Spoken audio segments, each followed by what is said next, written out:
I'm Mike. I'm Tristan. This is War Daddies.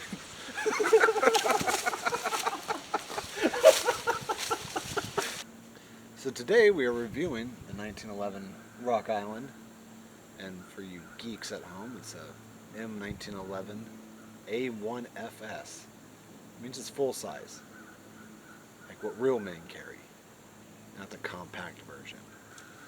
Why you'd carry a 45 in the compact 1911 version is beyond me, but that's you. I don't dictate your life, and I'm not your dad. Could be. Maybe. 50-50. 50-50. This is a Chamberlain 45 ACP, God's caliber. And it's a 1911.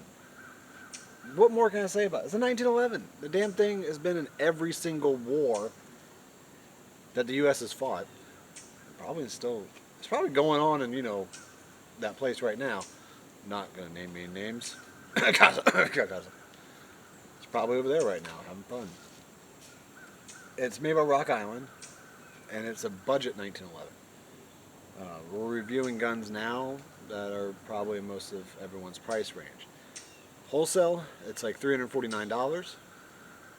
You could probably pick one up at your local gun store for anywhere between $425 to $500. Any more than that, then no, don't. It has the standard sights. They're there. Barely. They're really low profile. Very low. Open hammer. It comes with the wood grain grips, and it has a single safety on one side. And that's pretty much all you really need, honestly. Trigger pull is probably, I don't know, 4-ish. Yeah. We'll get a gauge one day. Yeah, we'll get a gauge. It comes with a 7-round magazine factory, I believe. I currently have a 9 in there. 9-round mag, 9mm. A 9-round magazine. It's a U.S. government issued, or 8-round mag, some shit like that. I don't know.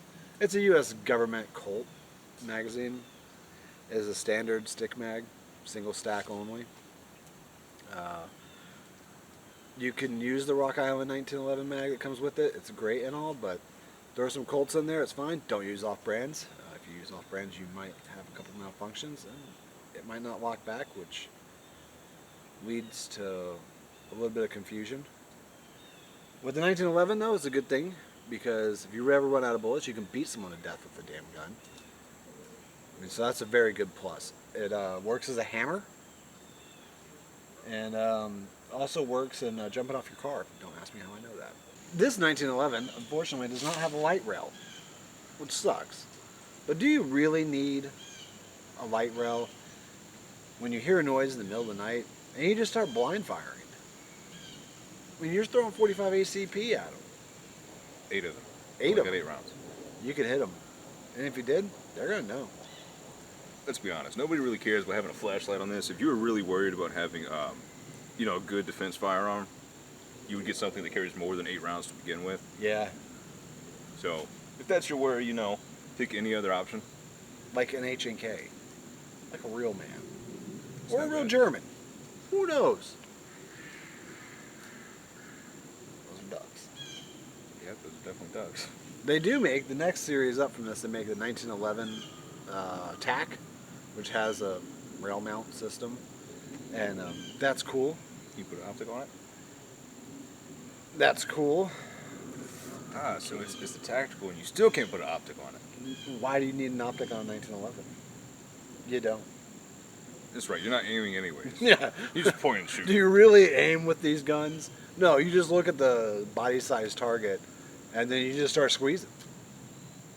It's God's caliber for a reason, because you need to pray to hit something. That too. And if you do hit them, trust me, they're praying. Yeah. Unless you hit them in the face. Then it's just lights out. So this is the 1911. And to tell you the truth, we're just going to shoot some of it. And not shoot the gun, but we're going to shoot it. Not yet. Not yet. That's coming. Stay tuned. 1911 versus 1911. Which one's going to win? 1911. Yeah. Yeah. Always comes out on top. Back-to-back World War champs. And we're going to shoot it, and we're going to give you an overall review. It is rated for overthrown in South American country. However, it's probably already done that a couple times in its lifetime. Not this one, but other 1911s. And that's what they do. What can you say? War proven, right? Yeah, war proven. War tested, battle tested, everything. It's got more accolades than you and me have age. This is my first mag with the Rock Island 1911. Here we go.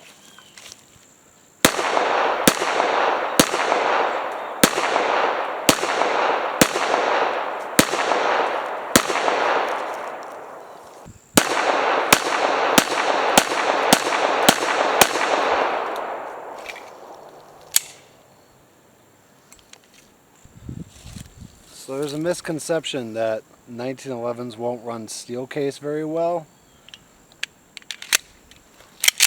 Let's find out.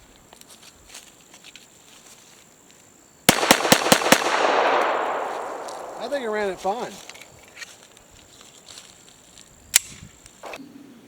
What more can we say about the 1911? Other than it's just a badass gun all the way around, and it is expensive to shoot. That's why we only shot like a couple boxes. Our video card corrupted about halfway through that, so we missed a lot of the shoot, unfortunately.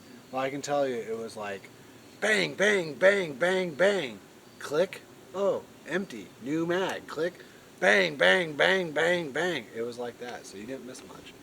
We lost all the memory to the SD card, because We bought the cheapest one. yeah, we did. What can you say about this gun? It's like every other 1911, but less than $1,000. In all honesty, I think it's better than Kimber. It probably is.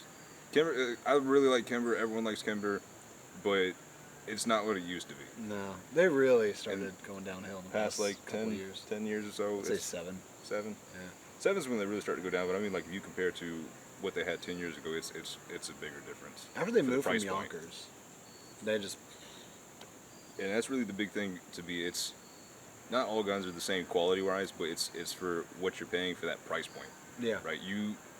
If you get one of the nicer models, you can go in there and get a $1,200 handgun. That's not going to function any better than this, being a third of the price, a fourth of the price. So then, what are you spending all that money on? The word Kimber. Yeah, you wouldn't really buying the name. That's it. Otherwise, there's not much we can say anymore about 1911. It's awesome in every way and shape and form, and this one runs steel.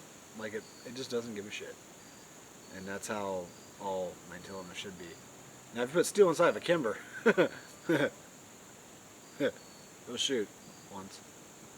That'll be about it. You have to cycle it manually every time. Poor Kimber. It's a cool gun. Highly recommend it, especially for the price point. Oh yeah. You can't beat a sub 500 1911 at all. I mean, Jesus. Would you rather buy a High Point or this? Come on now, let's be realistic here. High Point Sky. Yeah, and you have to take out a second mortgage on your home to fucking pay for the ammunition, but it's God's caliber. And that's where it sends him to. Straight to God. As long as you hit them. Yeah, as long as you have him. You got a 1 in 8 shot. Practice, practice, practice. And it's still not enough. In all seriousness, though, I highly recommend this for a buy. Definitely add it to your collection. And would you buy it? I think that's where I am. I would definitely buy it, and I would buy it for a collection. This probably wouldn't be my everyday carry. That's me personally. I mean, Wouldn't it's be my first carrying choice, around a but brick. right, it's really heavy. Really So, heavy. Definitely not my first choice, but if you're someone who likes to have multiple firearms, it's perfect to add to the collection. It's cool. Everybody wants a 1911. Yeah, or overthrow the South American government. Yeah, go for it. Yep, those things work for it. Yeah. So this is us at War Daddy saying, have a good time. We are a trained professional here at War Daddies Inc. We are trained professionals. Years of experience. Only attempt the cool things that we do. Yeah. Don't do the bad things. This is not legal advice. Nope. We're not responsible for any harm. Nope.